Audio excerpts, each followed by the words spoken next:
Isabelle, o título da sua tese é Imagens da Mulher no Ocidente Moderno. O que você estudou exatamente na sua pesquisa de doutorado, Isabelle? Primeiro, obrigada, Rodrigo, pelo convite, por estar aqui, podendo falar de um tema que me fascina tanto. Eu trabalhei a questão das imagens visuais da mulher e fiz uma história de longa duração, analisando desde estilogravuras do século XIII, então eu iniciei os estudos no século XIII, XIV, e fui seguindo uma espécie de sociogênese da imagem da mulher no Ocidente. Então, eu me concentrei no Ocidente, que já é um grande recorte, né, uma pesquisa muito longa, e fui trabalhando como essas imagens dialogavam entre si, interessada em entender como se dava esse processo de humanização da imagem da mulher ao longo do tempo.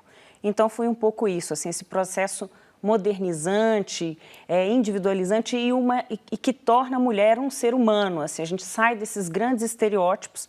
Então, eu trabalhei com grandes imagens, grandes estereotipias que se universalizam no Ocidente e fui, em seguida, chegando até o século XX, para entender o que acontecia com essa imagem e o que essa imagem podia dizer também sobre as próprias relações sociais. Então, como que a mulher foi mudando a posição dela na sociedade. É uma personagem meio emblemática, assim, para entender. Por que a mulher, especificamente? Foi curioso, assim, eu acho que a mulher ela é uma personagem muito curiosa.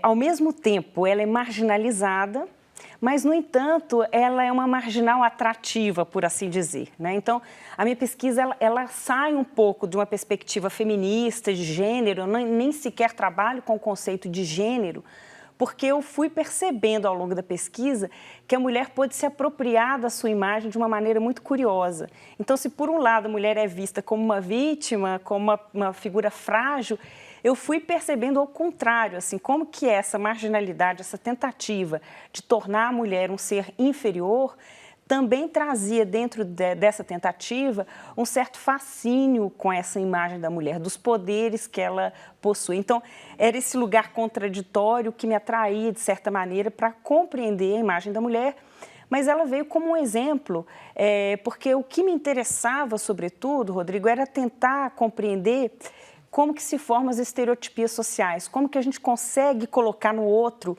uma imagem geral que determina um valor desse outro socialmente, assim, como você humaniza ou desumaniza as pessoas e como isso vai justificar holocaustos, que foi no caso das bruxas, né, que foi um dos maiores holocaustos, talvez, mais importantes, não quantificados, assim, não tão pensados quanto outros holocaustos, né, até a própria palavra vem do grego dizendo colocar na fogueira, então foi literalmente isso que fizeram com a mulher. Então, como uma imagem tem o poder de criar uma forma da gente pensar e colocar aquela pessoa na sociedade, né? Ou idealizando ou diabolizando. Então, foi essa dinâmica aí curiosa que a mulher oscilou o tempo todo, passando de Maria a uma bruxa, que me interessou tanto, mas que, evidentemente, poderia ser pensada para outros personagens sociais, né? Como os homossexuais, os negros, né? Os judeus. Então, foi esse mecanismo que me interessou. Mas então, ao tentar entender como isso se dá, essa construção do estereótipo, você chega ao ponto de perceber, acho que isso chama atenção, que nem sempre a mulher é vítima, ela tem uma imagem ambígua. Você ressalta que ela muitas vezes não é ela a produtora da imagem, ela não tem os meios para isso, porém ela consegue se apropriar disso e, como você diz, muitas vezes ela inverte até o jogo de poder, é isso? Perfeito. Você tocou num ponto importante, Rodrigo, porque, em geral, as pesquisas sobre a imagem da mulher tendem a colocar que a autoria da mulher começa no final do 17, que é quando as mulheres começam a produzir imagens e serem reconhecidas no mercado das artes. A princípio na pintura e depois na escultura, né? Que isso vai acontecer no 17, mas se consolida no 18 e 19. Como só se a partir desse momento elas tomassem o poder, né, pudessem ter a chance de se autorrepresentar e que essa autorrepresentação significasse, de alguma forma, essa mudança de posição. Agora eu tenho autonomia. Mas eu percebi que não. Né, e aí foi uma coisa que foi, acho que um dos grandes achados da minha tese, foi perceber que as mulheres sempre usaram as imagens a seu favor. Então, por exemplo, as supostas bruxas que vão circular aí, é uma imagem que vai circular 13, especialmente 14, 15, nada mais eram do que médicas, mulheres que dominavam a questão do uso das ervas.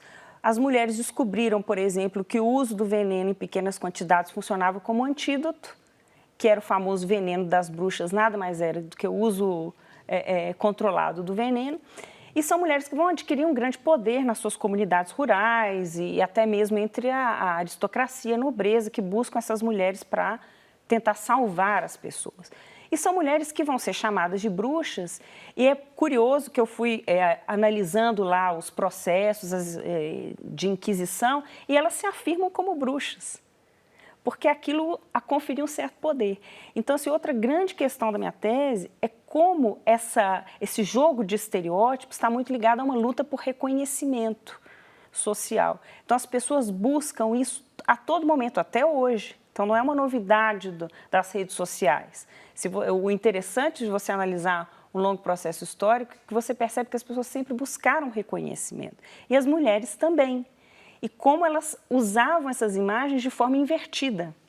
Né? Então, assim, tem vários exemplos. Eu estou dando das bruxas, pois é, tem outros você também. citou as bruxas, e eu queria que você contasse como você organizou isso. Primeiro você diz a separação nos capítulos, depois a gente pode ir mostrando para você exemplificar as imagens relacionadas a cada capítulo. Uhum. Então, você, só para citar aqui, no capítulo 1, você fala sobre a subhumanidade, depois a gente vai falar de dois conceitos que você cria. Claro.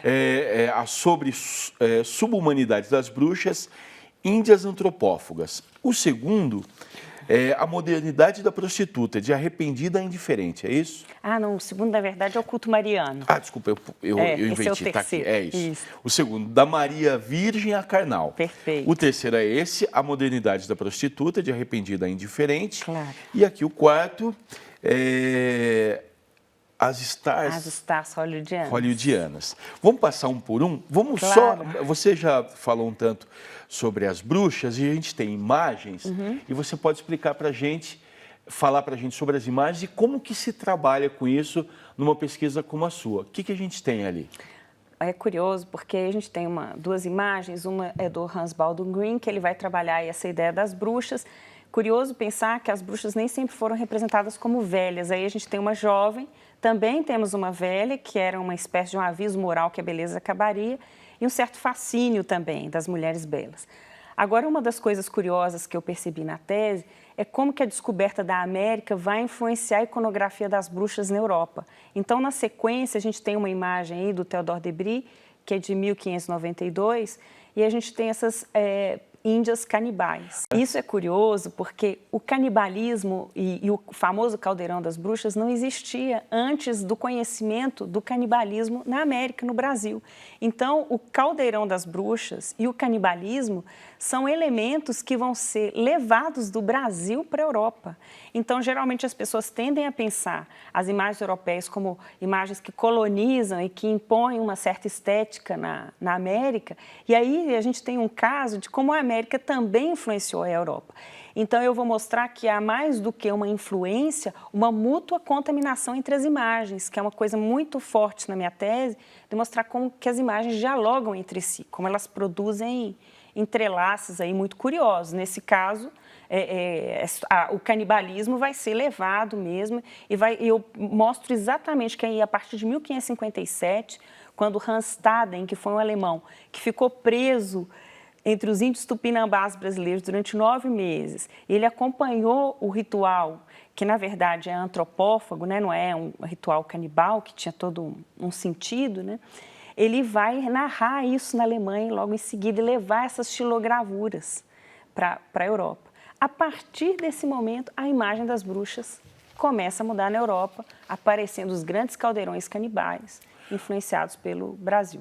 Ou seja, assim como você desconstrói de alguma maneira uma imagem que a gente tem da mulher sempre vitimizada, você mostra a possibilidade da utilização para inverter em algumas situações de jogo de poder, você também desconstrói uma imagem que a gente tem, como você disse, que é de um caminho único, Europa, países colonizados, você mostra que é um trânsito diferente, também essa possibilidade ou na verdade a existência dessa volta e de uma influência múltipla, é isso? Exatamente, uma influência mútua, né, que eu vou chamar aí de uma mútua contaminação entre essas imagens, né, que vai ser muito curiosa nesse caso. O capítulo 2, para a gente poder também olhar como você trabalha isso, da Maria Virgem a Carnal. São essas imagens aí, é isso? Isso, exatamente. E por que um tema, desculpa te interromper, mas algo que você ressalta logo no início da tese, você fala da importância de olhar essas imagens de maneira seriada e de fazer uma comparação, de colocá-las juntas. Antes da gente falar das imagens, por que isso é importante, não olhar tão somente separadamente para elas? Porque a formação dos estereótipos, ele se dá através de uma certa repetição e circulação das imagens. Então, isso é uma coisa curiosa, assim, o mecanismo da formação de uma grande imagem universal, a ponto de eu transformá-la na imagem das bruxas, Maria, que são imagens que hoje, dizendo, a gente já acessa uma série de imagens, para a gente conseguir fixar isso no imaginário social, é necessário haver uma grande repetição dessas imagens. Então, uma das formas de criar esses estereótipos é através dessas citações. Então, todas as imagens, elas se citam. Não existe uma imagem que é um marco zero. Assim como na literatura, nas artes em geral, né, as artes elas dialogam entre si. Então, você recortar é você artificializar um processo social. E o processo social ele é vivo, ele é interativo. Então, por isso que eu trabalho a ideia de sociogênese, porque eu não estou trabalhando simplesmente as obras de arte visualmente. Eu estou trabalhando uma série de contradições e interferências que são em rede. Então, a ideia da rede não é uma ideia contemporânea, ela é uma ideia que forma a própria sociedade. Nós somos seres sociais contaminados por uma série de relações. E as imagens não são diferentes. Mas, curiosamente, as imagens também podem ser consideradas um fato social, nos termos do Durkheim, que elas adquirem uma certa autonomia. Né? Então, evidentemente, elas são construídas, são citadas, referem-se umas às outras, mas, no entanto, elas também adquirem um certo poder de criar relações sociais novas, de criar imagens, elas escapam ao poder do próprio criador. Então, elas ganham aí uma certa vida, né?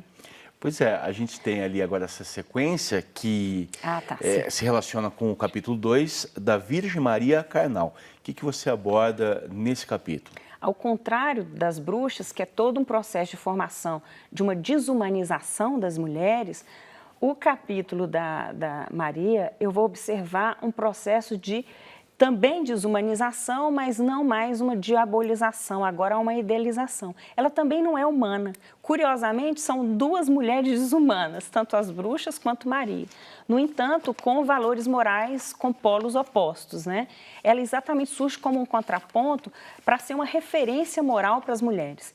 O que vai se tornar, no fundo, uma referência moral muito pesada, no sentido de que Maria ela muda muito, é impressionante a imagem de Maria, como ela se adapta às situações sociais. Ali a gente tem uma sequência interessante, que a gente vai ver primeiro uma Maria imperial, que é exatamente o momento da consolidação do cristianismo, que passa a ser uma religião oficial no Ocidente.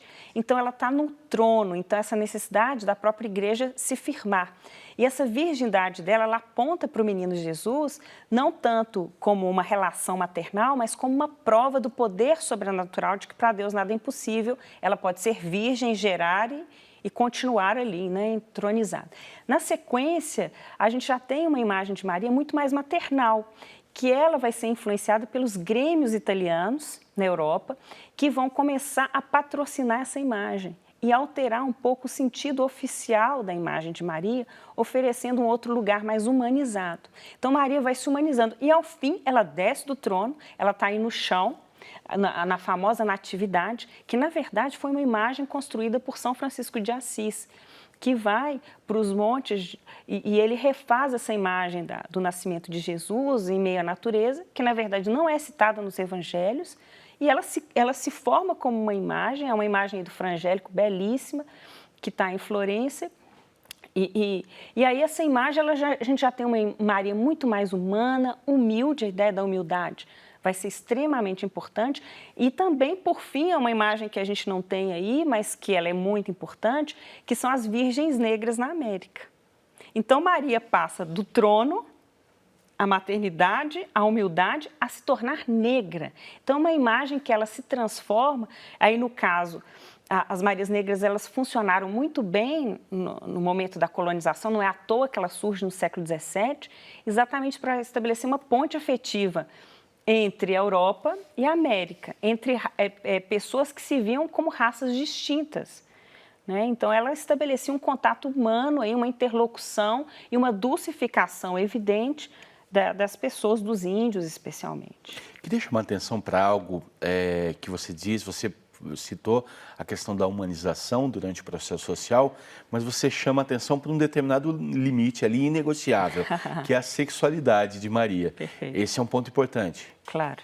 Então, a Maria, ela chegou nesse ponto aí. Eu acho que esse ponto é uma grande virada, porque se tornou um problema tanto para as mulheres casadas que perdiam a virgindade. É muito curioso, elas escrevem cartas para os bispos, para os padres, dizendo, olha, eu perdi a virgindade, então eu não vou para o céu.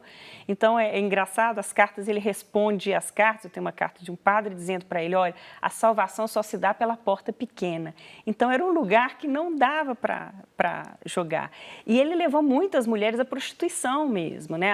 A imagem de Maria, ela foi muito significativa para moldar mesmo esses lugares.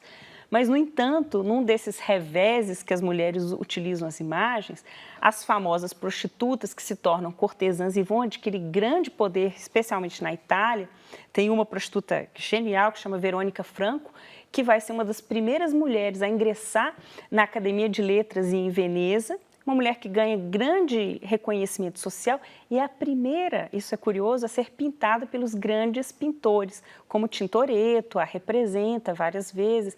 Então, a representação visual, que era antes limitada aos nobres, aos papas e aos grandes poetas, essas prostitutas ascendem ao lugar, ganham uma mobilidade que nem os homens tinham.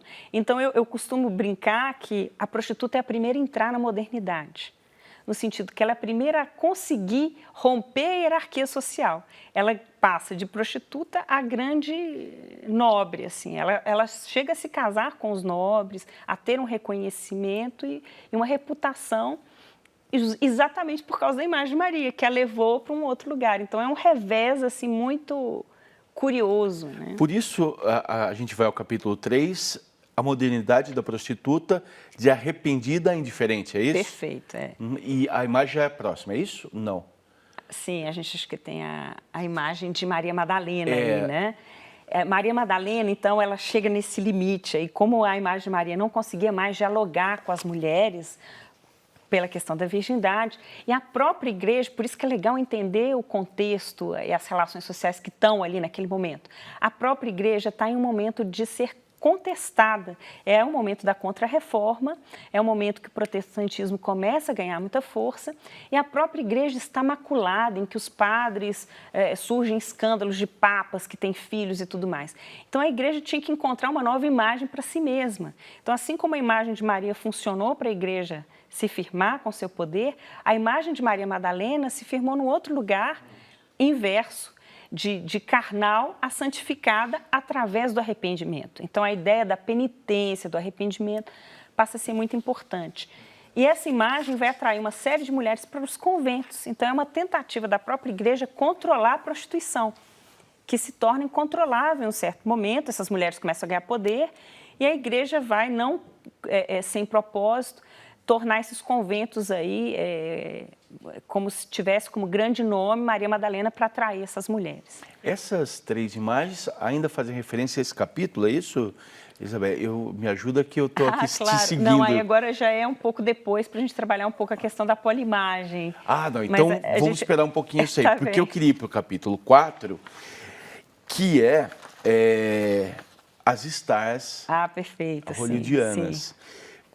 Por que você chega até aqui e o que ele nos diz, essa questão dessas estrelas do cinema? As stars já começam aí a gente já tem um processo que, assim como Maria Madalena começa a humanizar muito a mulher, a gente chega num ponto agora em que as mulheres ganham um rosto, elas vão se individualizar e vão transgredir uma série de papéis sociais. Então, a imagem das stars, ela é ao mesmo tempo uma ruptura, mas ela também está contaminada pelas imagens antigas. Então, é curioso observar, por exemplo, aí a gente tem a Rita Hayworth, mas tem várias imagens, como a de Teda Bara, que é uma das primeiras grandes stars, que ela vai usar uma série de referências das bruxas, do feitiço, e vão criar uma imagem que vai ser atrativa exatamente por ser marginal. Então, são mulheres que fumam, dirigem, e o que a star vai fazer, ela vai dessacralizar tudo que foi sacralizado antes, né? Então, assim, ela vai fazer um movimento de desconstrução dessa imagem muito idealizada da mulher, vai se tornar uma mulher muito humana, e essa dessacralização que vai dar a ela uma nova aura, curiosamente. Então, é uma aura dada pela repetição, ao contrário do que o Walter Benjamin dizia, né, que a aura estava nesse culto, numa exposição muito restrita dos objetos, a Star vai construir um estereótipo muito curioso, que é através de uma repetição de uma personagem também em vários filmes. Tá? E a questão do individualismo é importante também? Exatamente, né? São mulheres que nada para elas é sagrado. Nem o casamento, são mulheres que traem, são mulheres que o desejo individual está em primeiro plano. Então, elas vão dizer muito de uma sociedade consumista, também, que está nascendo, em que a mulher vai ser um grande foco aí do mercado e ela vai ganhar um primeiro plano aí também, com as stars não sem propósito, mas vão criar um comportamento inédito. Então, se a gente for pensar, as stars hollywoodianas são uma imagem que não reflete a sociedade. Elas criam um comportamento transgressivo que não estava ainda estabelecido socialmente. Então, elas atuam no comportamento feminino. Eu quero, antes da gente falar das polimagens e da individualização, mostrar um além ainda a possibilidade de analisar os dias atuais no Facebook, são essas duas imagens, né? E lá no começo você falou da questão de que nós sempre buscamos a afirmação, né? E acho que isso vem à tona agora nas discussões no Facebook. Como que dá para a gente trabalhar pegando em perspectiva e chegando até agora com essas duas imagens? Claro, essas já vão, as imagens nas redes sociais e na arte contemporânea também, elas vão quebrar uma série de estereótipos, brincando com os próprios estereótipos. Por isso que eu digo, a gente nunca escapa às imagens, né? Então, são mulheres que começam a ironizar a própria ideia da beleza, começam a desacralizar, e há uma massificação dessa disputa por reconhecimento. Então, se há alguma coisa nova na sociedade contemporânea, nas redes sociais, essa vontade de fazer-se ver, de todos quererem ter direito a uma face humana. Então, a face é aquilo que é o extremo da individualização. Então, não é à toa que a gente está na sociedade dos retratos, na sociedade das faces. Agora, a gente não cultua, né? A gente não tem mais uma imagem central em que as pessoas operam em torno dela, como os grandes estereótipos. Agora, cada um deseja um rosto. O que, é claro que eu estou usando uma metáfora, uma imagem, mas o próprio Rousseau foi muito importante para a minha tese, e ele vai dizer que a sociedade nasce a partir do momento que um começa a olhar para o outro e deseja ser olhado, ele, para mim, encontra o cerne da própria sociedade. Então, todos, em suas áreas, ou na medicina, ou na academia, estão, de alguma forma, buscando reconhecimento, ou intelectual, ou visual. Então, estão todos, não é uma vaidade pura e simples, né?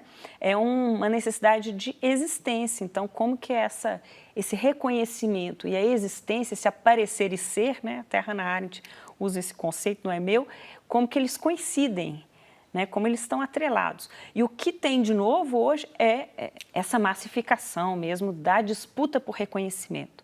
O que vai acelerar, uma coisa interessante também que eu vou observar na tese, que vai acelerar uma disputa por direitos humanos igualitários, que é bem próprio da modernidade. A ideia da igualdade de direitos e essa universalização dos direitos, ela se torna muito importante. Então, essa ideia da face humana é um pouco a metáfora, a imagem de uma sociedade em que não percebe mais diferenças, onde as hierarquias não se sustentam mais.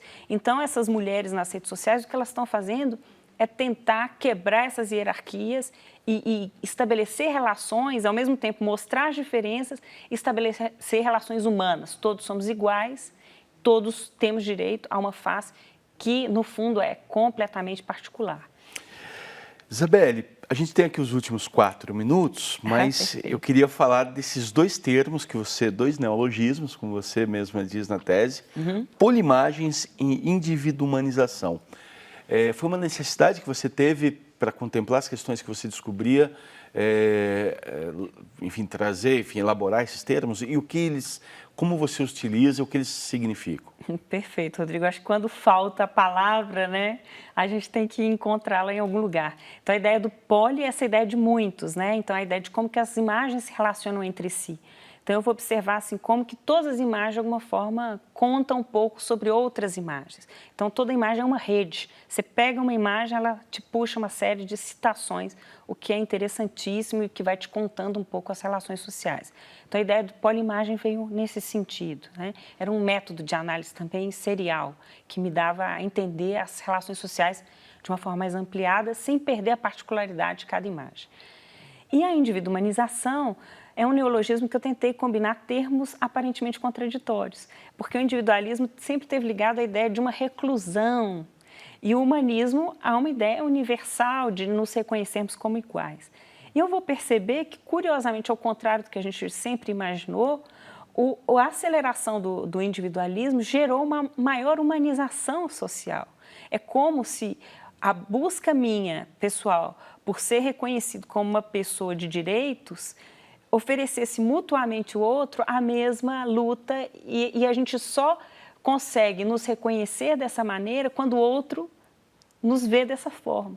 Então, por isso que por que todas as lutas são movimentos sociais? Eles têm que ganhar visibilidade, porque a sociedade tem que os reconhecer assim, senão eles não ganham força, não ganham sentido, não ganham existência. Então, eu fui mostrando como que a imagem da mulher foi passando ao longo do tempo por um processo desumano e depois de uma crescente humanização e como que isso chega ao fim no rosto, né? No rosto humano aí nas redes de todos buscando de alguma maneira ter a sua imagem reconhecida.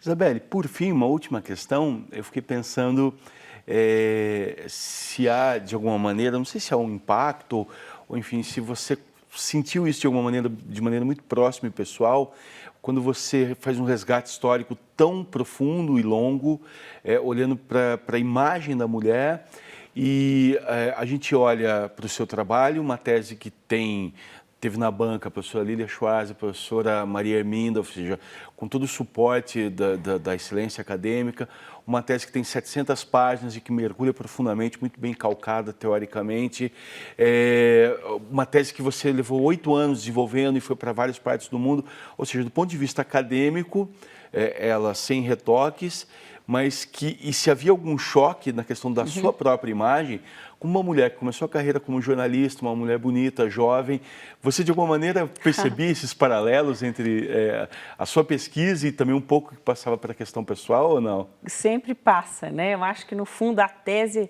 ela tem uma verdade quando ela no fundo ela toca em alguma coisa que nos instiga, né? E eu acho que eu estava querendo mostrar esse lugar humano para além dessas estereotipias. Então é isso, claro, dizia de um lugar meu que eu tive que desafiar por muito tempo. A minha entrada na academia foi muito complicada, exatamente por causa da minha imagem. Então às vezes eu tinha que me esconder um pouco para que as pessoas percebessem o que eu estava querendo produzir de conhecimento. Então, ao contrário de ser um facilitador, em alguns ambientes, a beleza ela se torna ela é uma dificuldade, ela é um muro mesmo que você tem que atravessar.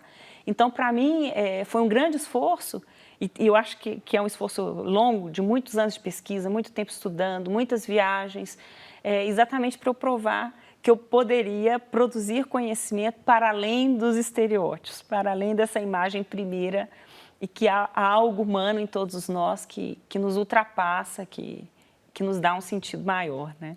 Isabelle, muito obrigado pela entrevista. Eu que agradeço, Rodrigo, pelo cuidado.